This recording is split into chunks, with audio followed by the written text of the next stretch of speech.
ويطاف عليهم بآنية من فضة وأكواب كانت قوارير. فسمع كده قال لك أيوة أيوة، دي حضرتك صينية كده بتتقدم لهم، وبعد كده الصينية دي من فضة. طب حضرتك ليه مش من ذهب؟ أنا بسأل سؤال عشان أتعلم. يعني هو الذهب وحش؟ يعني أنا أعرف إن الجنة دي يعني جنة الله الغني، فالمفروض تكون الجنة دي يعني أكيد من ذهب. معلش يا رب أنا عايزها من ذهب. أنا شخصيا كإيهاب ما بحبش الفضة. يعني انا لو قدموا لي في انيه من فضه اقول لهم مش عايزها، مش حلوه، انا بحب الذهب. ويا سلام بقى لو منصعه بالجواهر كده، دي الحاجات اللي تليق حضرتك. انا تعبت مفروض في الدنيا، ده اللي تليق بيا. انما ايه فضه؟ ايه فضه دي حضرتك يعني؟ طب انت تكفر بالقران يا عم ايهاب؟ ما الايه قدامك ايه بتقول فضه؟ ما انا قلت لك القران ده كتابا متشابه مثاني. وبعد كده ربنا بيكمل في الايه 17: يسقون فيها كأسا كان مزاجها زنجبيلا. سمع كده قال لك ايوه ايوه، الزنجبيل ده كأس جميل جدا. كأس جميل جدا ايه حضرتك دقته قبل كده؟ حضرتك دقتيه الزنجبيل؟ حد دقه قبل كده؟ ما تتكلمش كلام وخلاص. بسم الله الرحمن الرحيم، يا اهلا بكم. النهارده مستمرين في الابحاث في كتابنا العظيم القرآن الكريم، وهنتكلم النهارده عن تفسير سورة الإنسان. هنفسر سورة الإنسان كلها، وهيخرج معانا أشياء بتتقال لأول مرة في العالم وبتحدي. وكمثال كلمة الشكر. كلمة الشكر يعني إيه حضرتك؟ طب وإيه فرقها عن الحمد؟ يعني لما بتقول الحمد لله او الشكر لله، طب حضرتك ايه الفرق؟ مفيش ترادف في القرآن. برضو معنى الزنجبيل، حضرتك ايه الزنجبيل ده؟ يعني هم ليهم شراب في الجنة زنجبيل يعني؟ حضرتك ما ينفعش اصلا يكون في حاجة اسمها شراب من زنجبيل. ولكن كلمة زنجبيل في السياق وفي اللغة العربية ليها معاني تانية. مش عايز اطول عليكم، هنبدأ التفسير عشان ننجز في عجالة. يمكن الفيديو يبقى كبير شوية، ولكن انا حاولت على قد ما اقدر اظهر كل الخبايا والتفاصيل والاشياء المثنية في هذه الصورة، لان ربنا سبحانه وتعالى قال ان القرآن بتاعنا ده كتاب متشابه مثاني، يعني يحمل اكتر من معنى، والمعنى الحقيقي بتاعه مطوي ومثني ومش ظاهر للناس. وما ينفعش تاخد الايات بظاهرها كده وتفهمها عشان ما تضلش الطريق. فاحنا بنمشي على السياسة اللي ربنا قال عليها سبحانه وتعالى. وفي القناة في اكتر من 50 صورة كلهم متفسرين باكملهم، صور كاملة سيبها لكم في علامة الاي فوق الفيديو ده، في مجموعة، وتحت الفيديو ده في ديسكريبشن ممكن ترجعوا لها وتشوفوها، في حاجات كتيرة جديدة بتتقال لأول مرة. طبعا التفسير اللي هطلعه دلوقتي ده تفسير جديد، فكر تاني خالص غير الفكر القديم اللي احنا تعودنا عليه. فكر عميق جدا جدا بيظهر منه اشياء جديدة، بعض الناس هيذهلوا منها، لان دايما كتاب ربنا في الجديد وفي المتطور، والكتاب دايما بيظهر منه حينا بعد حين بعد حين، وسنة بعد سنة، وجيل بعد جيل، اشياء جديدة جدا، لان ده كتاب صالح لكل زمان وكل مكان. وفي توضيح في البداية لازم انا اوضحه للناس. انا لما بقرأ القرآن ما بقراش القرآن بالتشكيل. التشكيل ده حضرتك تشكيل بشري، يوجد منه 10 نسخ مختلفة فيها اختلافات عن بعضها، والنسخ القديمة كلها ايام سيدنا محمد العظيم الطاهر كلها باكملها بدون تشكيل. مفيش حاجة اسمها تشكيل، حتى اصلا التشكيل ما كانش اخترع اياميها. بس انا حبيت اوضح النقطة دي عشان ما يجيش حد يقول لك انت ما بتعرفش تقرا بالتشكيل. لا، انا بتعمد ان ما اقراش بالتشكيل، لان انا لو بقرا بالتشكيل مش هعرف افسر القرآن ومش هعرف اطلع معاني، لان التشكيل بيقفل المعنى على رؤية المشكل اللي حط التشكيلات من الضمة والكسرة والفتحة. وفي ناس هتقول لك طب ما كده هيتغير المعنى. حضرتك المعنى من الجذر بيظهر ومش من التشكيل، لان اصلا التشكيل مختلف عليه ما بين نسخة والتانية. يعني نسخة بضمة هتلاقي في نسخة بكسرة، فطبعا ده دليل ان هو تشكيل بشري ومش يتبع الرسول ولا الرسول يعرف عنه شيء. هنبدأ بإذن الله.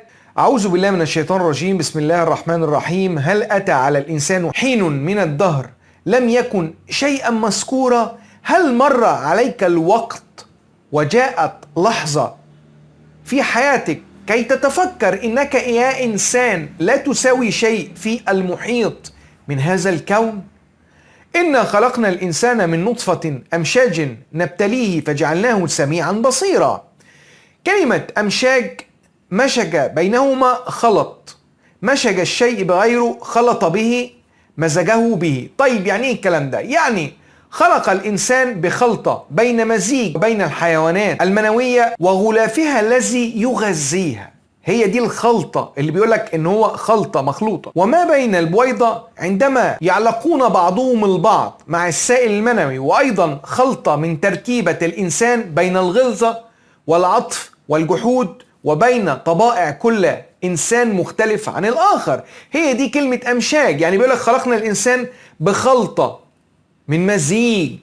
المزيج ده بيحمل كل الاشياء بما فيهم الجينات، وكل هذا من اجل شيء واحد وهو الاختبار للانسان. عشان كده بيقول لك ايه، لما عملنا المزيج ده، يعني لو احنا حطينا المزيج ده مجرد ان هو بيتكلم عن السائل المنوي او البويضه، حضرتك هنا بيقول لك نبتليه، يعني هو عمل كده نبتليه. طب حضرتك فين الابتلاء هنا؟ يعني لازم نفعل دماغنا. هو بيهدف ربنا سبحانه وتعالى الى الجينات والتركيبه للانسان، عشان كده بيقول لك نبتليه. كل انسان عمل له تركيبه مختلفه على التاني عشان يشوف هو هيتصرف ازاي بناء على جيناته المؤثره عليه.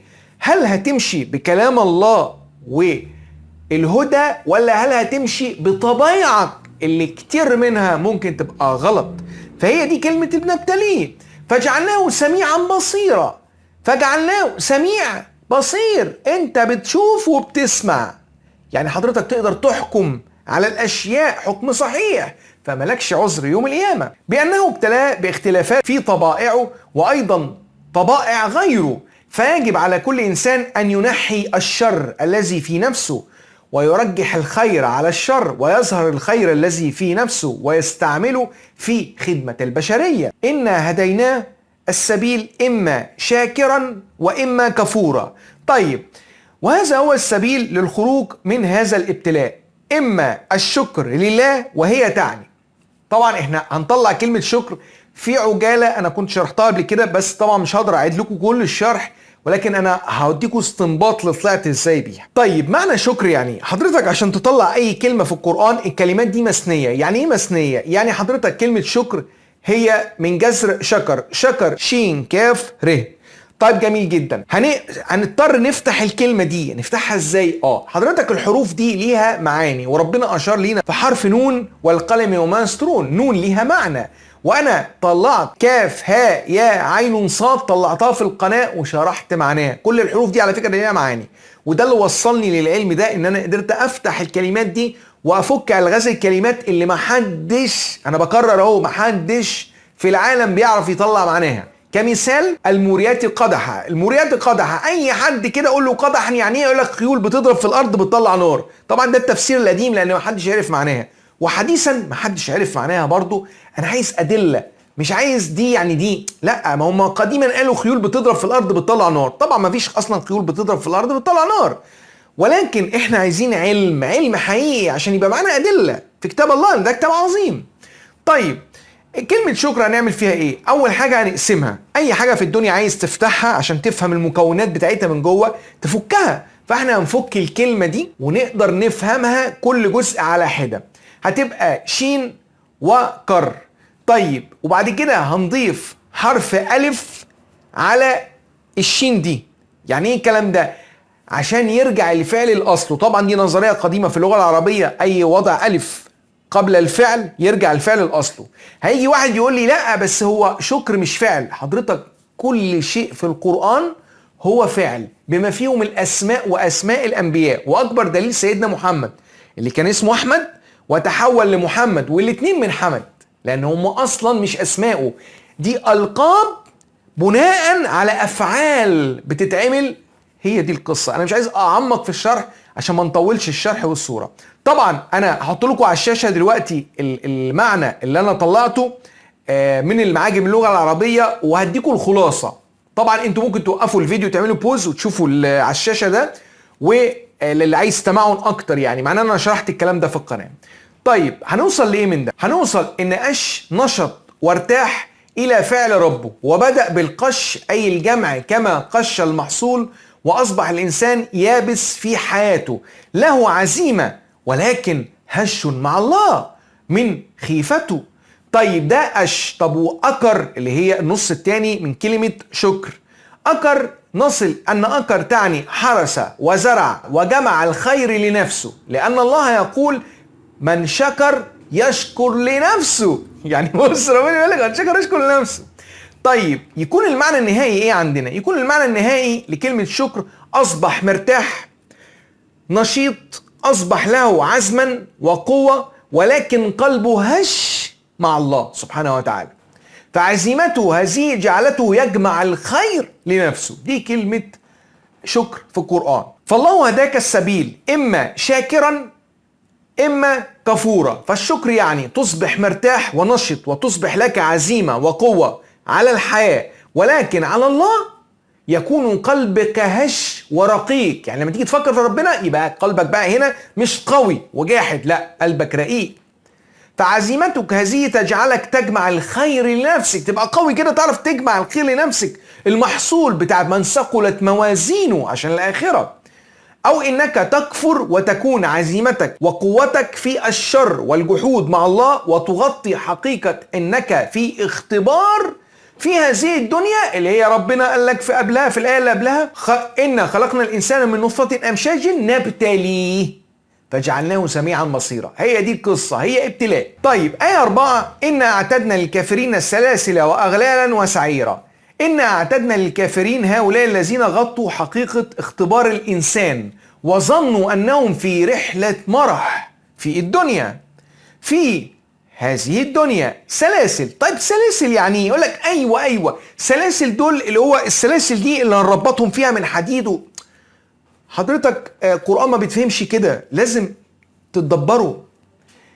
طب سلاسل يعني سلسل أفكاره رتبها ونظمها بإتقان وتتابع، سلسل الماء ونحو صبه شيئا فشيئا في حدود الاتصال. نصل أن معنى أعتدنا بالجمع الله، يعني بيقول لك أعتدنا ما قالش أعتدت، يعني إيه؟ الله والملائكة وسيدنا جبريل عدوا سلاسل، وهي تعني أفكار بكيد نظمها بإتقان وبتتابع من الله والملائكة، تجعل هذا الإنسان يصبح مغلل، تعني ممسوك ومقيد بالأغلال التي قيدت عقله، والملائكة التي قيدت عقله وسمعه وبصره وقلبه حتى تضلوا. حتى ربنا بيقول في آية تانية منهم من يستمع إليك وجعلنا، بص ما قالش جعلت، قال لك وجعلنا الله وسيدنا جبريل والملائكة وجنود الله وما يعلم جنود ربك إلا هو.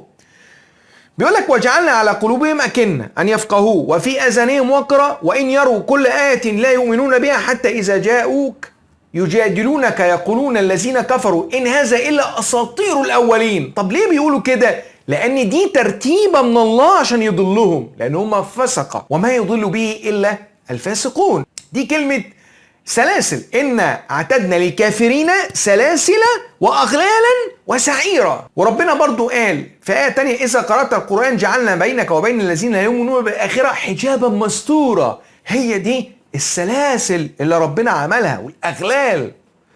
ولكن هل الله ظلمهم؟ لأن الله هو من جعلهم لا يفهمون القرآن. يعني واحد يقول لك ده طب ما هو ربنا اللي كده ما جعله، يعني هو اللي جعلهم ما يفهموش القرآن. ربنا بيقول ايه؟ يثبت الله الذين آمنوا بالقول الثابت في الحياة الدنيا وفي الآخرة ويضل الله الظالمين. يضل مين؟ الظالمين. ويفعل الله ما يشاء. فالله ضل هؤلاء الظالمين بكفرهم وتعنتهم مع القرآن، فكانت النتيجة أنه مستحيل أن يؤمنوا من بعد ضلال الله والملائكة لهم. برضو ربنا بيقول في آية تانية أتريدون أن تهدوا من أضل الله؟ أنتوا عايزين تهدوا اللي ربنا ضلوا؟ ومن يضلل الله فلن تجد له سبيلا. مش هتلاقي له سبيل، لا يستطيع أي أحد أن يهديه إلا بإذن الله فقط، كما أرسل عيسى عليه السلام يحيي موتى القلوب. وده أنا شرحت الكلام ده في القناة في بحث، لأن سيدنا عيسى كان بيحيي الموتى، بس موتى القلوب مش موتى الأجساد. نصل أن معنى أعتدنا بالجمع الله والملائكة وسيدنا جبريل وجنود الله سلاسل، وهي تعني أفكار بكيد نظمها بإتقان وتتابع من الله والملائكة، تجعل هذا الإنسان يصبح مغلل، تعني ممسوك ومقيد بالأغلال التي قيدت عقله الملائكة وسمعه وبصره وقلبه حتى تضلوا. هي دي كلمة السلاسل اللي مسكته. وربنا برضو بيأكد على المعلومة دي، بيقول ايه؟ الذين كذبوا بآياتنا سنستدرجهم من حيث لا يعلمون. احنا هنكيد ليهم ونعمل لهم استدراج عمرهم ما يتخيلوا ان هم مخدوعين. واملي لهم، قول لهم ان كيدي متين، كيد الله متين. انتوا كنتوا فاكرين ان الله سبحانه وتعالى رجل طيب وحاجه؟ لا لا لا، ربنا اعلى من كده بكتير. ربنا عنده كيد زي احنا البشر عندنا كيد. صفاتنا دي كلها اصلا من صفات الله سبحانه وتعالى، احنا واخدين من نفس الله. لذلك يقول الله افامنوا مكر الله لا يامن مكر الله الا القوم الخاسرون. اللي يتخيل ان ربنا مش ماكر تاكد ان ده اتحكم عليه ان هو خاسر، لانه هينضل ويتخدع وربنا هيستدرجه من حيث لا يعلم، لانه لم يقدر الله حق قدره. حق قدره انك انت تعترف ان ربنا ماكر، ومش ماكر عادي، خير الماكرين. هنكمل في الآية 5. إن الأبرار يشربون من كأس كان مزاجها كافورا. سمع كده قال لك أيوة الكافور ده جميل جدا، وكأس كده تشرب. كافور إيه حضرتك اللي تشرب؟ كافور ده ما بيشربش. أولا ده ينفع في علاج؟ ينفع في حاجة؟ امتى نتعقل القرآن؟ ايوه يا عم يابا نعمل فيها ايه؟ ما هنا بيقول لك كأس وبيشربوا كافور، يعني هتبقى ايه حاجة تانية؟ طب هو حضرتك اجيب لك حضرتك كاس كافور او اجيب حضرتك تشربيه؟ مش هتعرفي. طيب هؤلاء الابرار هم من تحملوا البلاء في الدنيا فيشربون في الجنة كأس كان مزاجها كافورا، جذرها كفر. دي كلمة كافورا. فالله يتكلم عن المزاج، ركز، المزاج فهو مزاج مغطى ليتخمر فهو الخمر. يعني بيتكلم ان المزاج ده متغطي، يعني في تخمير، يعني المادة اللي جوه دي مادة مخمرة. زي حضرتك ما بيجيب ازايز الشامبانيا او الويسكي او اي شيء من الاشياء دي، تلاقي الازازة متغطية باحكام ومتبرشمة، وعشان تفتحها بتضرب لان فيها تخمير من جوه. فبيقول لك الكأس هنا مزاجه كافورا. وتعني ايضا، يعني ده تفسير تاني برضه، والاتنين صحاح على فكرة، لهم كأس به مزاج التغطية لكل ما كان يؤلمهم في الدنيا، كما تقول شربت كاس العذاب. فحضرتك لما بتشرب كاس العذاب ده بتشربه ازاي؟ يعني بيبقى مثلا تقيل خفيف. حضرتك كاس العذاب ده معنى مجازي، يعني بتفهمني كاس العذاب. فهنا ربنا هنا يشربهم كأس المزاج متغطي. يعني ايه؟ يعني يغطي كل اللي حصل معهم في الدنيا من مآسي، عشان يبقوا قاعدين مرتاحين البال في هذه الجنة. عينا يشرب بها عباد الله يفجرونها تفجيرا. عينا يعني عينا كثيرة، يعني عينا أكتر من عين من الخير يشرب بها ولم يقل منها. يعني واحد يقول لك ايه؟ ايوه العين هنا دي بقى اللي هي عين وبيجيبوا منها بيجيبوا ايه حضرتك؟ وعين ايه حضرتك؟ احنا حضرتك احنا مش في الصحراء على فكرة، او عندنا بير بنجيب منه حضرتك. يعني ركز حضرتك، دي الجنة، يعني دي الجنة. طيب ايوه يعني ايه؟ ما هو بيقول لك عينا يشرب بها عباد الله يفجرونها تفجيرا. قال لك حضرتك يشرب بها ولا قال لك يشرب منها؟ ها قال لك ايه؟ لو كان كلامك صحيح كان قال لك يشرب منها، انما ده بيقول لك يشرب بها. ايه ده؟ هي العين بيتشرب بيها؟ هي دي القضية. هنكتفي بالقدر ده النهاردة، وهنكمل ان شاء الله في الجزء الثاني، وهيظهر معانا اشياء برضو بتتقال لأول مرة، كمثال يوفون بالنذر ويخافون يوما شره مستطيرا. طب حضرتك ايه النذر اللي بيوفوا بيه ده؟ وايه اليوم اللي شره مستطير؟ طب مستطير يعني ايه؟ وبعد كده بيقول لك جنة جزاهم جنة وحرير. حرير بس يعني ما ينفعش حضرتك حاجة تانية غير الحرير ابدا يعني؟ طب انا ما بحبش الحرير، انا عايز حاجة تانية. طبعا ليها معاني تانية برضو، لان القرآن كتاب متشابه مثاني. وهنشرح يطاف عليهم بآنية من فضة. طبعا ملهاش علاقة خالص بالأواني واللي خدناه المصطلح بتاعنا والفضة والكلام ده، هنشرحها برضو. وحاجات تانية كتير جدا. الصورة مليانة أسرار، عشان كده هي كبيرة وأنا ما حبيتش أهملها وقسمتها لأجزاء، لأنها مهمة جدا جدا جدا ومليانة بالألغاز الجديدة اللي بتتقال لأول مرة في العالم. انتظرونا إن شاء الله في الجزء الثاني بتاعها عشان نبين بقية الحقائق لهذه الصورة العظيمة. وأستودعكم في رعاية الله وأمنه، والسلام عليكم ورحمة الله وبركاته.